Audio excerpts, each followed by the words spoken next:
नमस्ते बच्चों, हम इस वीडियो में क्या कवर करने वाले हैं? हम कवर करने वाले क्वेश्चंस एडिशन क्वेश्चंस बेस्ड हैं, ठीक है। ट्रायंगल ऑफ वेक्टर्स और पैरेललोग्राम लॉ ऑफ वेक्टर्स। फिर हम आगे बढ़ते हैं सब्ट्रैक्शन ऑफ वेक्टर्स पे, फिर हम कवर करेंगे लॉ ऑफ पॉलीगन, फिर हम देखेंगे रेजोल्यूशन ऑफ वेक्टर। ये सबसे इंपॉर्टेंट टॉपिक है, ठीक है। इंपॉर्टेंट है, याद कर लेना। इसे हम एकदम अच्छी तरह से पढ़ेंगे। सब्ट्रैक्शन भी आगे आने, रिलेटिव वेलोसिटी, रिलेटिव एक्सेलरेशन, ऐसे बेस्ड क्वेश्चंस में भी सब्ट्रैक्शन बहुत इंपॉर्टेंट है, इसलिए ये भी याद रख लेना, ठीक है। चलो हम आगे बढ़ते हैं बिना किसी टाइम वेस्ट किए क्वेश्चंस पे, ठीक है। तो बच्चों आगे बढ़ते हैं। इस क्वेश्चन में क्या दिया गया है समझ लेते हैं। Two vectors A bar and B bar have magnitudes 3 and 4 respectively. पहले हम कभी भी गिवन लिखते हैं, ठीक है। गिवन लिखने से आधे प्रॉब्लम का सॉल्यूशन तो ऐसे ही मिल जाता है। Modulus of A bar is equal to 4, modulus of A bar is equal to 3 and modulus of B bar is equal to 4। ये दिया गया है क्वेश्चन में। और क्या दिया गया है? They are perpendicular to each other, यानी ए बार और बी बार के बीच का एंगल क्या होगा? ए बार के बी बार बीच का एंगल 90 डिग्री होगा। 90 डिग्री तो आर बार क्या होगा? ठीक है। क्या दिया गया है? मॉडुलस हमें पता है, पिछली वीडियो में हमने जो फॉर्मूला देखा था उसके हिसाब से क्या है? Root of A square plus B square plus 2ab cos theta, ठीक है। कॉस थीटा यह मॉडुलस आएगा, ठीक है। ए स्क्वायर क्या है? 3 स्क्वायर 9, 4 स्क्वायर क्या है? 16 plus 2ab cos theta cos 90 क्या हो जाएगा? cos 90 0 हो जाएगा, यानी 0 होल अंडर रूट है कि नहीं, यानी +5 यूनिट्स, क्यों -5 नहीं आएगा, यानी मॉडुलस है, ठीक है। इतना समझ गए? +5 यूनिट्स। आंसर क्या है? Magnitude of what is R bar, ही तो पूछा है, तो magnitude of R bar is equal to 5 units, ठीक है। चलो आगे बढ़ते हैं। आगे ये क्वेश्चन इजी था, चलो आगे बढ़ते हैं। बच्चों। अगला क्वेश्चन क्या है? If A bar is equal to 2i cap plus 3j cap, ठीक है। B bar equal to 4i cap minus j cap. हमें क्वेश्चन में क्या दिया गया है? Find A bar plus B bar. पहले हम गिवन लिखते थे, यूजुअल क्या लिखते हैं हम? Given 2i cap plus 3j cap और बी बार क्या है? 4i cap minus j cap. इतना समझ गए? अब समझ लो, हमने डायरेक्शन देख, ये आई कैप, ये जे कैप, ये सब देख के डरना नहीं है हमें बस एक नॉर्थ और एक ईस्ट, ठीक है। ये ऐसे एक नॉर्थ की तरफ एक एरो और ईस्ट की तरफ एक एरो ड्रॉ कर देना है, ठीक है। अब समझ लो तुम हो, ठीक है, तुम खड़े हो एक ऑरिजिन पे, तुम 2 कदम ईस्ट आई कैप। हमने पिछली वीडियो में डायरेक्शन कवर करते हुए क्या देखा था? ईस्ट आई कैप, नॉर्थ जे कैप, वही साउथ हो तो नेगेटिव ऑफ जे कैप और वेस्ट हो तो नेगेटिव ऑफ आई कैप। तो हमने क्या देखा था? आई कैप यानी ईस्ट। समझ लो तुम ऑरिजिन से दो कदम, 1 2, ठीक है। 2 कदम नॉर्थ गए, 2 कदम ईस्ट गए, फिर 3 कदम नॉर्थ गए, 1 2 3, ठीक है। अब ये बार अगर मैं पूछूं कि ये बार का मैग्नीट्यूड क्या होगा, मॉडुलस ऑफ ये बार क्या होगा? ये क्या बन रहा है यहाँ? राइट एंगल यानी पिथागोरस थ्योरम यूज कर सकते हो। हमारा final position vector, final displacement vector क्या होगा? ये बार ही तो होगा। रिजल्टेंट वेक्टर क्या है? एक तरह का डिस्प्लेसमेंट वेक्टर ही तो है एक पार्टिकल के लिए, है कि नहीं?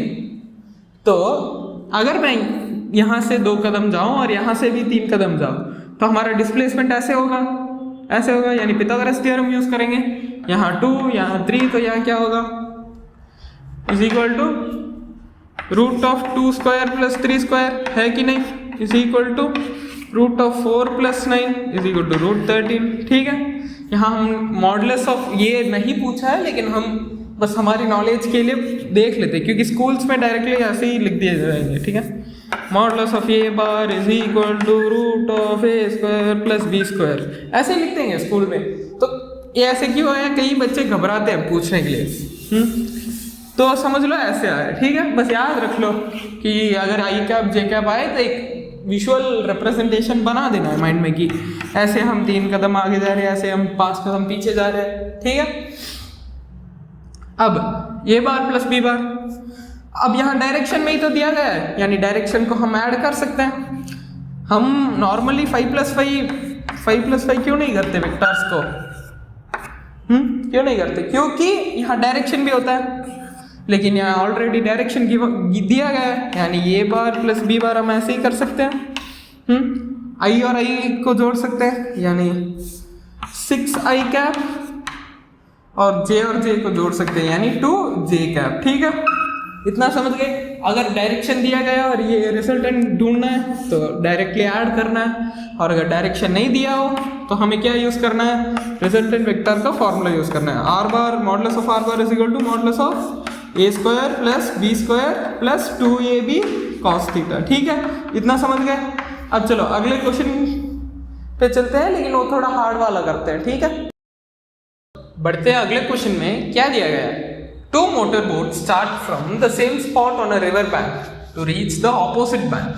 Boat A travels with velocity 10 meter per second directed upstream at an angle of 60 degree relative to the river bank. Boat B travels with velocity 10 meter per second directed downwards at an angle 60 degree to the river bank. Find magnitude and direction of resultant vector. अब समझ लो बच्चों, ठीक है। अरे बाप रे, इतना देखो इतना बड़ा क्वेश्चन है, इसलिए तुम्हें स्टक नहीं होना है। पहले हम क्या करेंगे, गिवन लिखेंगे, ठीक है। गिवन क्या है, गिवन क्या है, 2 मोटर बोट है, ठीक है।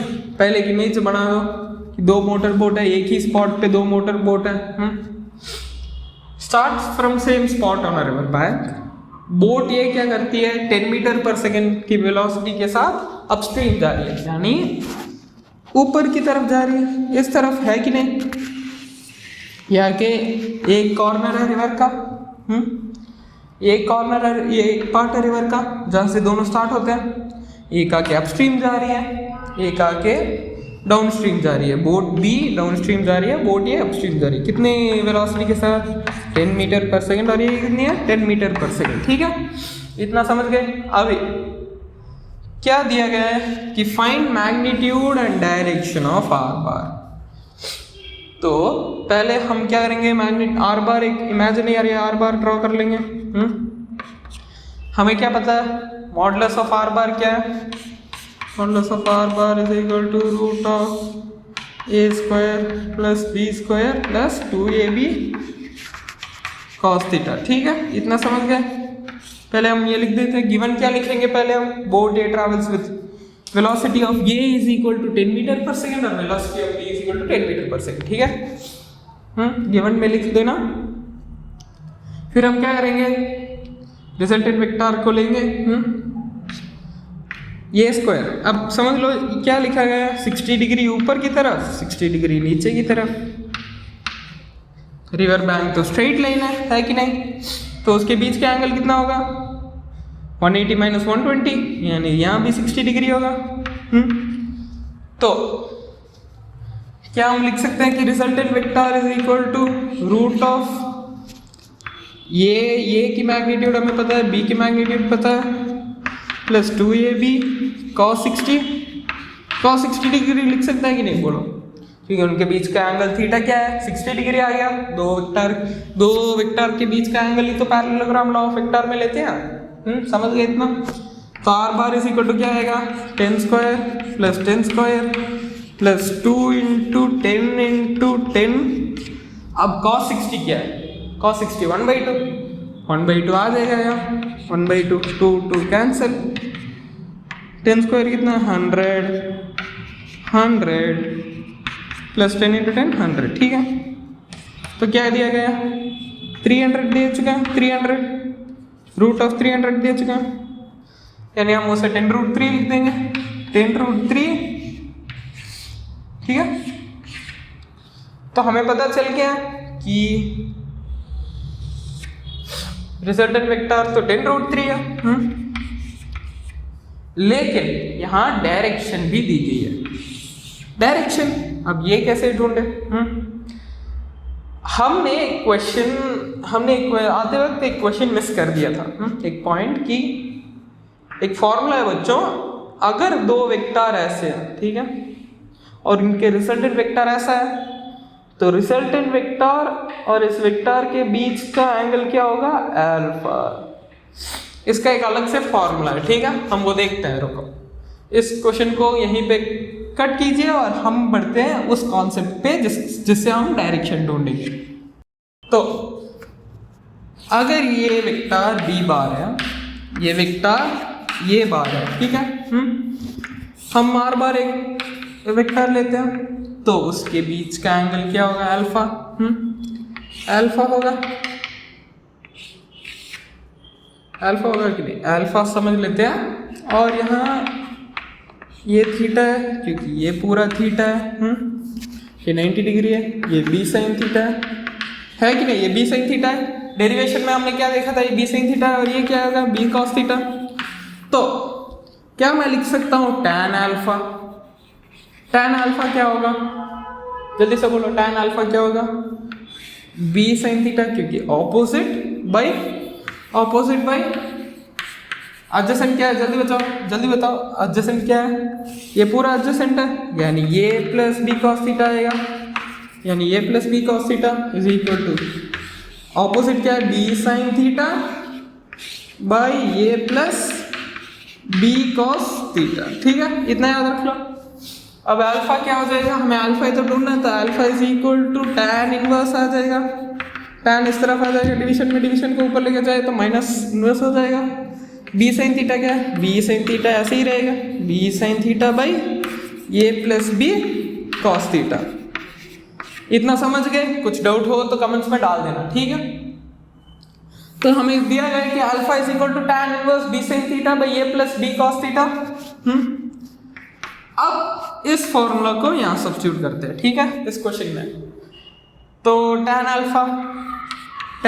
Alpha is equal to B sine theta. B क्या हो जाएगा? 10 साइन थीटा क्या है यहाँ? Sine 60 degree. साइन 60 डिग्री का वैल्यू क्या है? √3/2 होल डिवाइडेड बाई ये क्या है? 10 plus B cos theta. B क्या है बच्चों? बी यहाँ के 10 है, कॉस थीटा कॉस 60 क्या हो जाएगा? 1/2 हो जाएगा, 1/2, और ये y हो जाएगा, यानी 10 5√3 हो जाएगा। ये यहाँ भी कैंसिल हो जाएगा, 5√3 होल डिवाइडेड बाई 10 + 5 कितना हो जाएगा? 15। यहाँ 2, यहाँ 3 हो जाएगा, यहाँ 1 हो जाएगा। तो क्या मिलेगा हमें? √3/3 आ जाएगा। इसे मैं कैसे लिख सकता हूँ? इस इक्वल टू 1/√3 लिख सकता हूँ, कि हम इसे √3 × √3 लिख सकते हैं। √3 कैंसिल, 1/√3। तो tan कौन सी वैल्यू 1/√3 आती है? tan की कौन सी वैल्यू 1/√3 आती है? अल्फा इक्वल टू 30 डिग्री, ठीक है, समझ गए? बस इतना बड़ा सा क्वेश्चन, बस इतना सिंपल कॉन्सेप्ट। पहले डायग्राम को ड्रॉ करो, गिवन लिखो, सबसे पहले गिवन लिखो, फिर एक इमेज बनाओ, डायग्राम, माइंड में इमेज बनाओ, फिर कॉन्सेप्ट को रिवाइज करो कि क्या पूछा है। मैग्नीट्यूड पूछा है तो कौन सा फॉर्मूला यूज करना है, डायरेक्शन पूछा है तो टैन अल्फा का फॉर्मूला यूज करना है, ठीक है, इतना याद रख लो, ठीक है। अब बढ़ते हैं अगले कॉन्सेप्ट पे, जिसका नाम है सब्ट्रैक्शन ऑफ वेक्टर्स, ठीक है, बढ़ते हैं अगले कॉन्सेप्ट पे। तो बच्चों बढ़ते हैं सब्ट्रैक्शन ऑफ वेक्टर्स पे।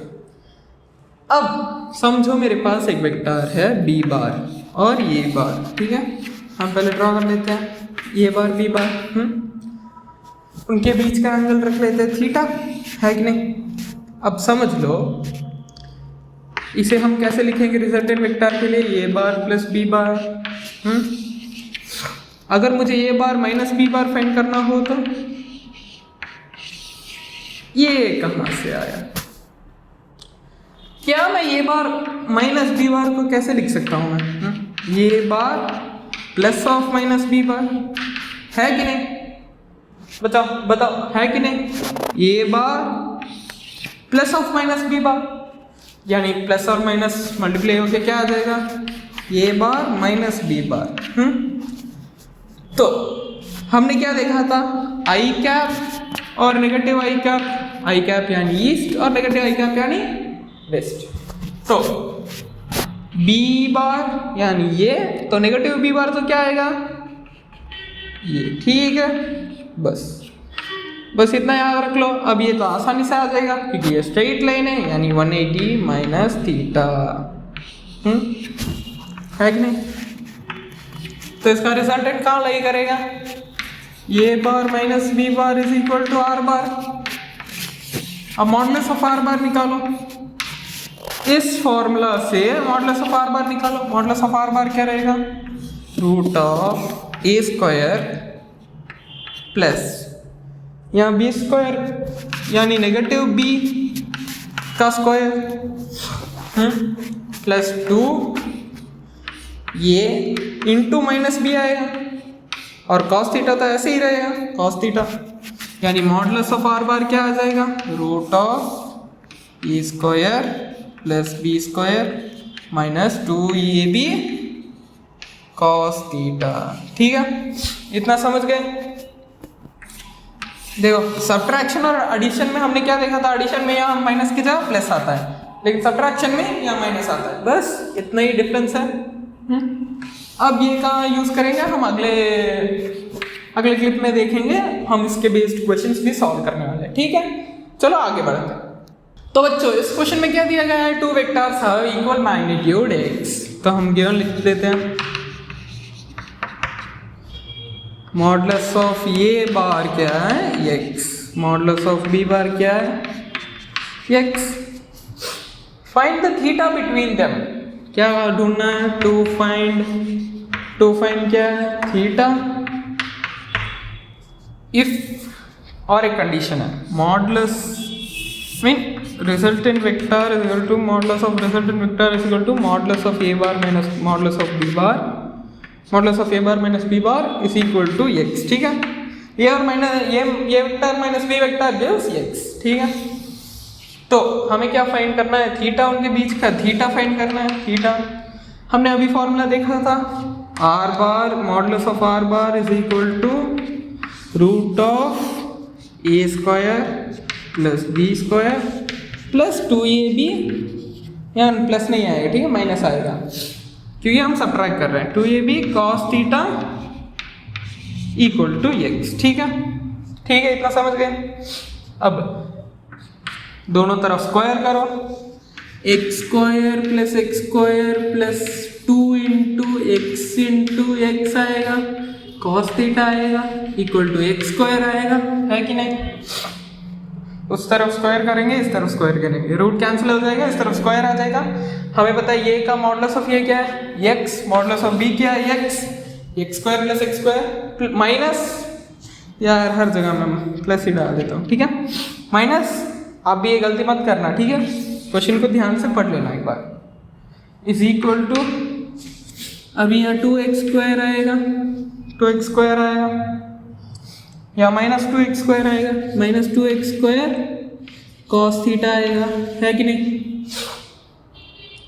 Is equal to x square आएगा, is equal to x square आएगा। तो यहाँ 2x स्क्वायर को हम कॉमन ले लेते हैं, 2x square 1 minus cos theta आ जाएगा is equal to x square. ठीक है, एक्स स्क्वायर एक्स स्क्वायर और एक्स स्क्वायर कैंसिल हो जाएगा, 2 into 1 minus cos theta equal to 1 minus cos theta equal to 1/2 आएगा, cos theta equal to 1 minus 1/2, यानी क्या आ जाएगा 1/2 कॉस थीटा। कॉस थीटा कब 1/2 होता है, कॉस थीटा कब 1/2 होता है बच्चों, जल्दी बताओ, कॉस थीटा कॉस 60 1/2 होता है, cos 60 degree equal to 1/2, hence theta equal to 1/2। Okay, बस। तो एंगल क्या है, sorry, theta equal to 60 degree, theta equal to 60 degree आता है, ठीक है। Hence theta is equal to 60 degree. The angle between the vectors is 60 degree. समझ गए?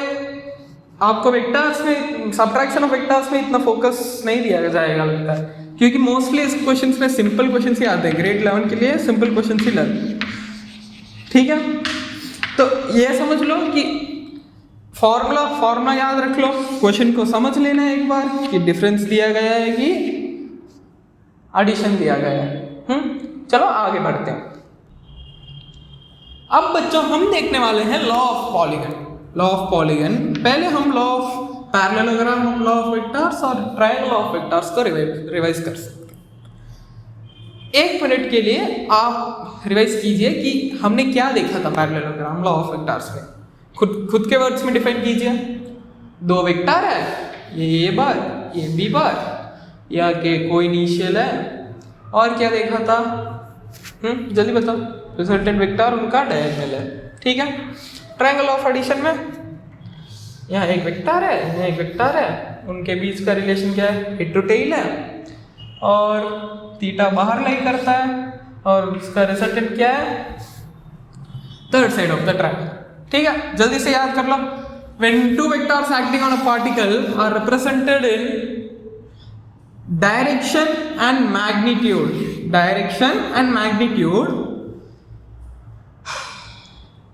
from one point of the parallelogram, then the resultant vector is the direction or diagonal of the parallelogram, ठीक है। और यहाँ देखते हैं when 2 vectors acting on a particle are represented in magnitude and direction by the sides of a triangle acting in the same order, then the resultant vector is the third side of the triangle in the opposite order, ठीक है। Okay, क्या दिया गया? अब law of polygon, ठीक। Law of polygon क्या है? Law of polygon, when vectors are represented, when vectors acting on a particle are represented in magnitude and direction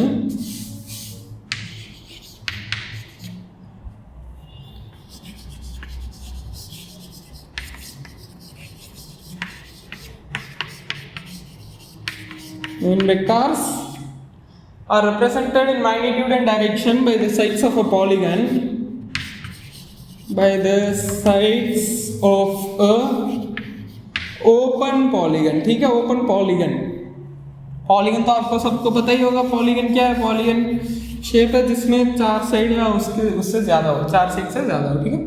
by sides of a open polygon, then the resultant vector क्या है? Guess करो। यहाँ closing side of triangle, यहाँ diagonal, तो ये इसमें क्या रहेगा? इसमें कीवर्ड नोट करो, ओपन। तो ऑब्वियसली रिजल्टेंट क्या हो जाएगा? Then the resultant vector is the closing side of the polygon, ठीक है। Closing side of the polygon,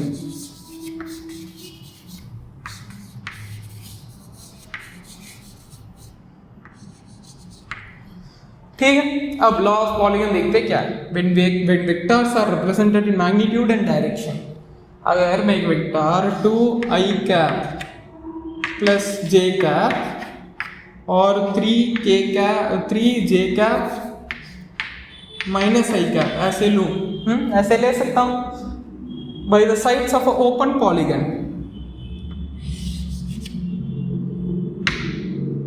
यहाँ 2i कैप, यहाँ j कैप, यहाँ 3j cap minus i cap, यहाँ 4j cap plus k cap, 4j cap plus i cap, यहाँ i cap. अगर मैं कुछ भी इन सारे वेक्टर्स को क्या मैं ऐसे लिख सकता हूँ? ये ऐसे, लाइक। और ये इसका रेफरेंस पे मत लो, जस्ट एग्जांपल कि 5 वेक्टर्स ले लिया हमने, ठीक है, ऐसे है। तो क्या मैं इसे पहले ऐड कर सकता हूँ, फिर इसे, फिर इसे, फिर इसे। Order, vector law of addition में ऑर्डर मैटर नहीं करता, क्योंकि वेक्टर एडिशन क्या होता था? कम्यूटेटिव। हमने वो क्वेश्चन देखा था जिसमें आई कैप जे कैप का मेंशन हुआ था, 4 आई कैप 3 आई कैप माइनस जे कैप ऐसे कुछ मेंशन किया था। अगर मैं ए प्लस बी, ए बार प्लस बी बार की जगह बी बार प्लस ए बार लूँ, क्या आएगा? 6 I cap minus 2 J cap ही तो आएगा, है कि नहीं? तो इसी तरह vector law of polygon, vector law of addition तो कम्यूटेटिव हो गया, यानी हम ऐसे भी लिख सकते हैं, फिर ऐसे भी लिख सकते हैं, फिर ऐसे भी लिख सकते हैं, ऐसे, ठीक है? हम लिख सकते हैं कि नहीं? जल्दी बोलो, है कि नहीं? वो कुछ भी वेक्टर हो हम लिख सकते हैं अगर वो हेड टू टेल रिलेशन में हो। एक रूल होता है, कैसे भी लिखो या नहीं, सर ऐसे लिख दिया, ऐसे लिख दिया, ऐसे लिख दिया, नहीं, उनका एक रूल होता है, हेड टू टेल रिलेशन होना चाहिए हमेशा, ठीक है? यहाँ हेड टू टेल रिलेशन है, head to tail, head to tail, head to tail, head to tail, यहाँ हेड है, ओपन हेड, ठीक है? ओपन साइड, ओपन पॉलीगन से हम रिप्रेजेंट कर रहे हैं वेक्टर्स को, यहाँ के हेड टू टेल रिलेशन में, तो इसका रिजल्टेंट क्या हो जाएगा? Resultant vector is the closing side of the polygon. Resultant vector is the closing side of the polygon and in the opposite order. ठीक है? सब ऑर्डर एक तरफ है, यहाँ head to tail, head to tail, head to tail, head to tail, तो resultant क्या हो जाएगा? ऑपोजिट में हो जाएगा, यानी हेड टू हेड, ठीक है? समझ गए? इतना समझ गए? अब आगे क्या है? लॉ ऑफ पॉलीगन समझ गए? Vectors are represented in magnitude and direction by sides of open polygon with the resultant vector is the closing side of the polygon, ठीक है? अगर कुछ डाउट हो तो कमेंट्स में डाल देना, ठीक है? मैं देख के एक वीडियो बना दूंगा उसके ऊपर भी। आगे बढ़ते हैं बच्चों। तो बच्चों, हमने अभी तक लॉ ऑफ पॉलीगन कवर कर लिया है कि नहीं? तो हम बढ़ते हैं अगले टॉपिक में, रेजोल्यूशन ऑफ वेक्टर्स, ठीक है?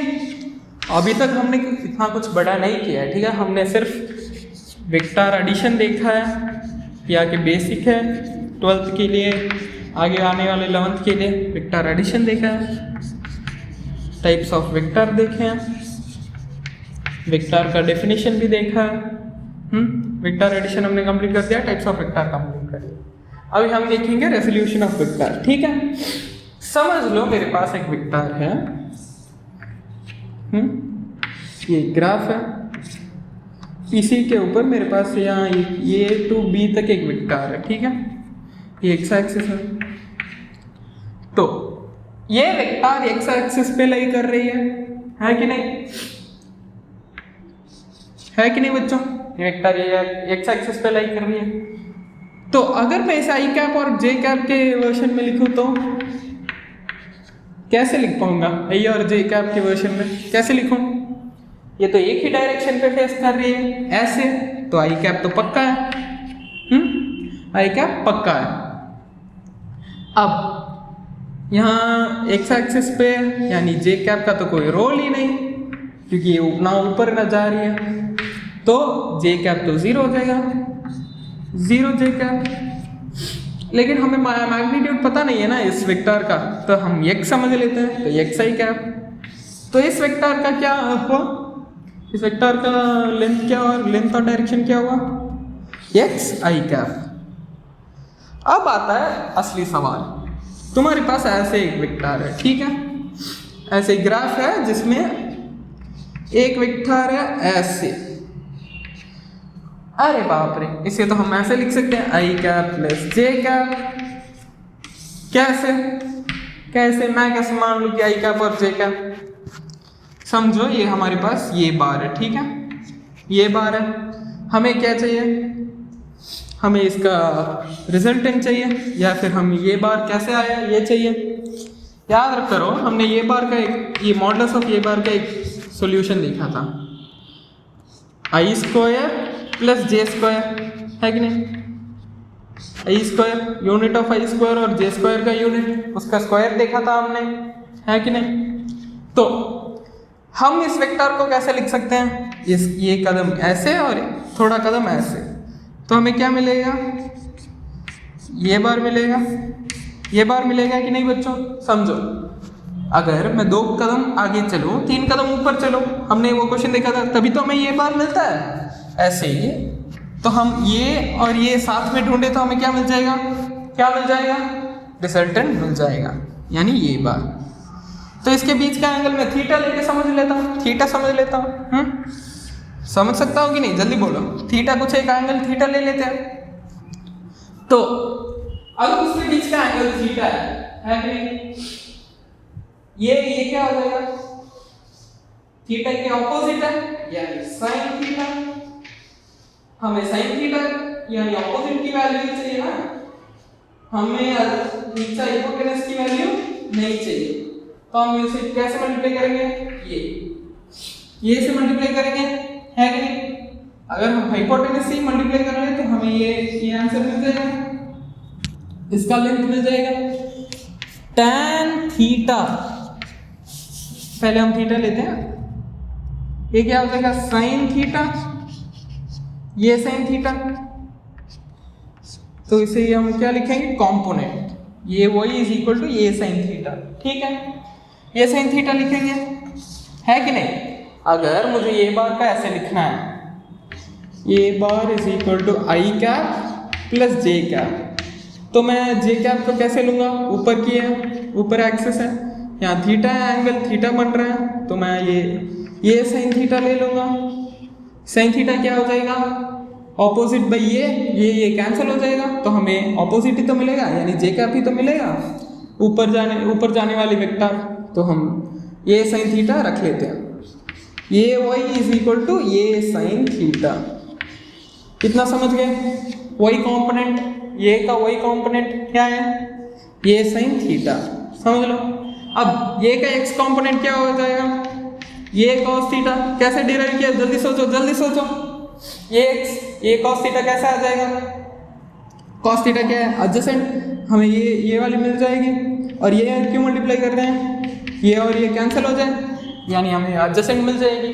तो ये x इज इक्वल टू ये cos थीटा, है कि नहीं?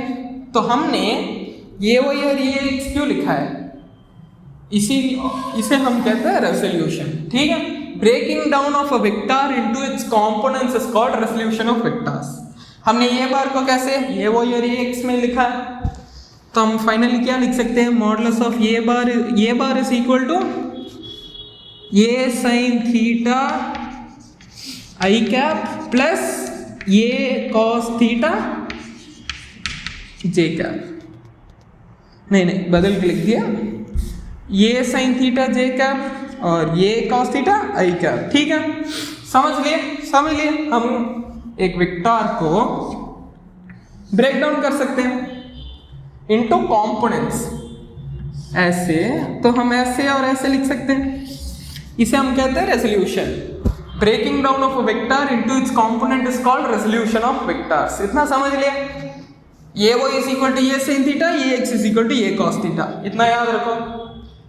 ठीक है, अब हम इसके बेस्ड ये वही और ये कंपोनेंट्स के बेस्ड क्वेश्चन सॉल्व करने वाले हैं। ठीक है, याद रख लिए, ये वो इज इक्वल टू ये साइन थीटा, ये एक्स इज इक्वल टू ये कॉस थीटा, ये बार इज इक्वल टू ये साइन थीटा जे कैप, ये प्लस ये कॉस थीटा जे कैप। ठीक है, यहाँ प्लस आएगा।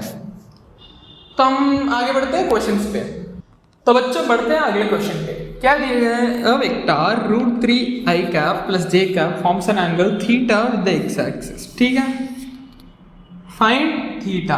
हमें क्या दिया गया है, ये बार दिया गया है √3 आई कैप प्लस जे कैप।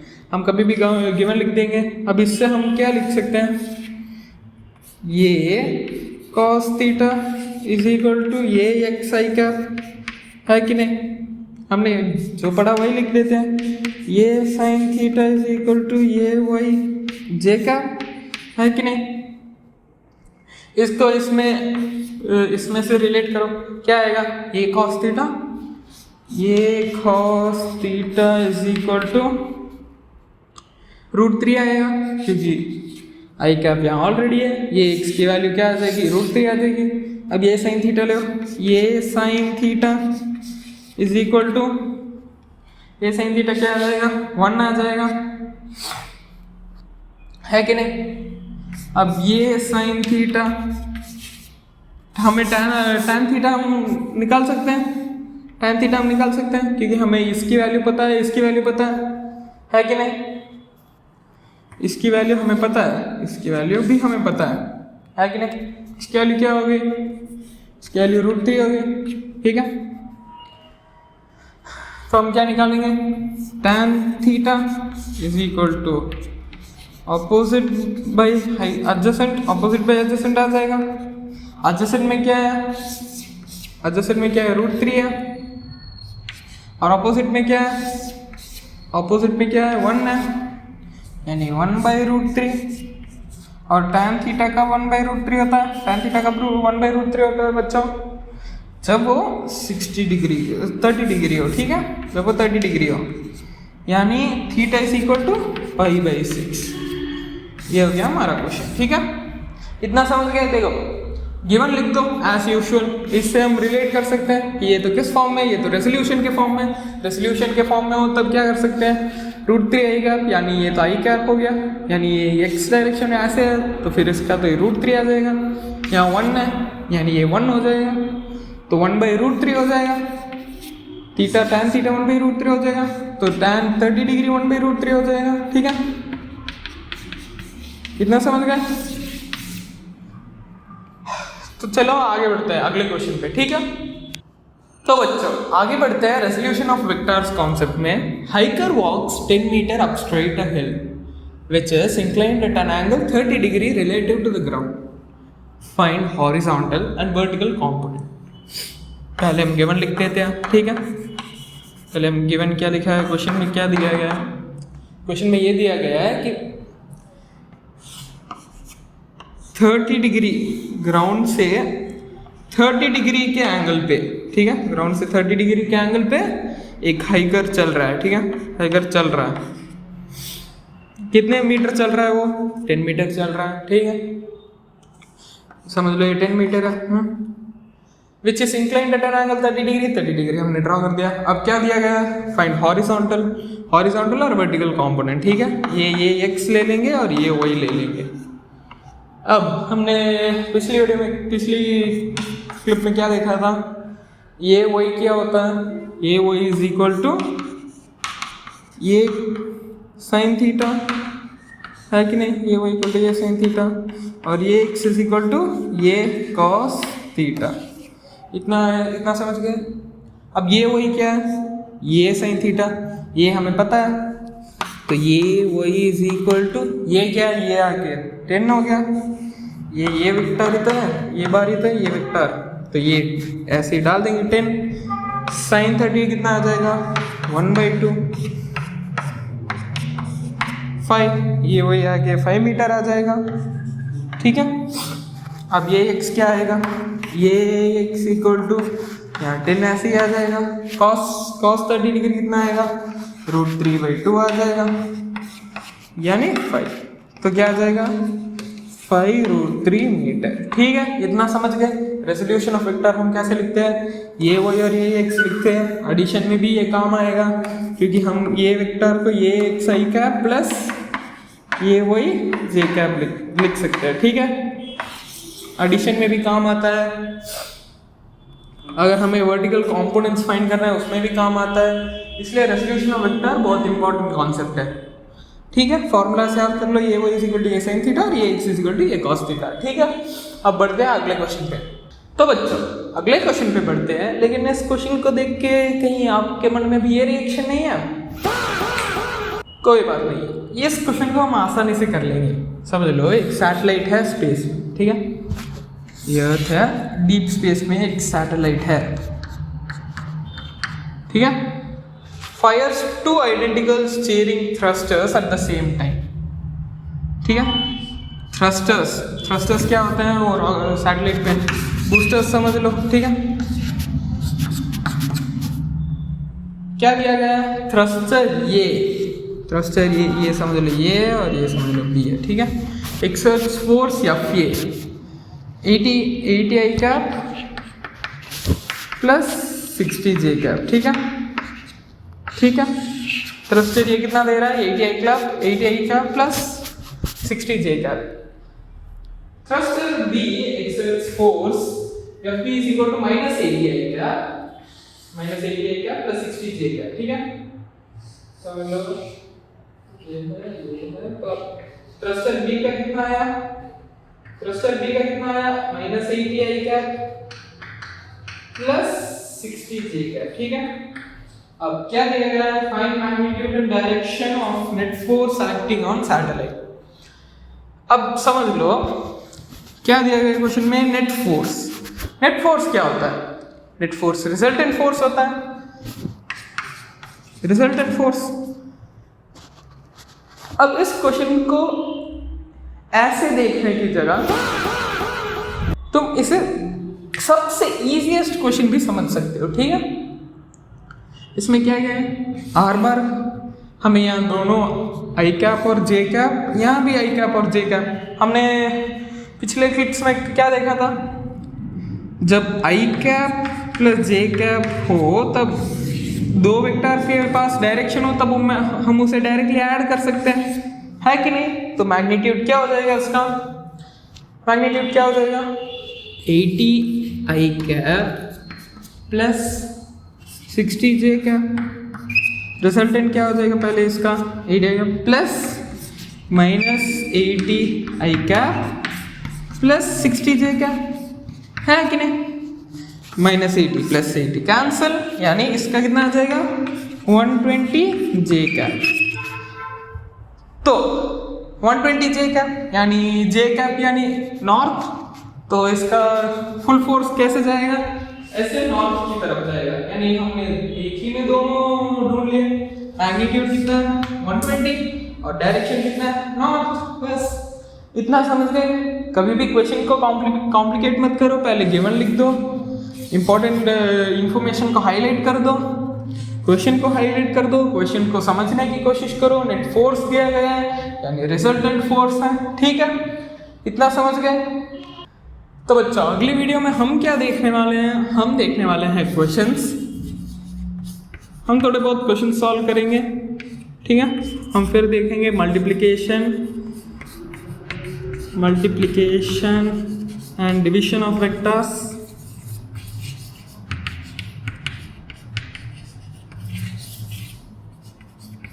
फिर हम आगे क्या देखेंगे मल्टीप्लिकेशन और डिवीजन। उसके बाद हम क्या देखेंगे लामीज थ्योरम, ठीक है।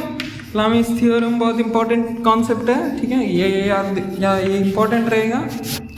फिर आगे हम क्या देखेंगे, हम क्वेश्चन सॉल्व करेंगे इसके बेस्ड, और फिर उसके बाद हम जाएंगे डायरेक्शनल कोसाइंस, ठीक है।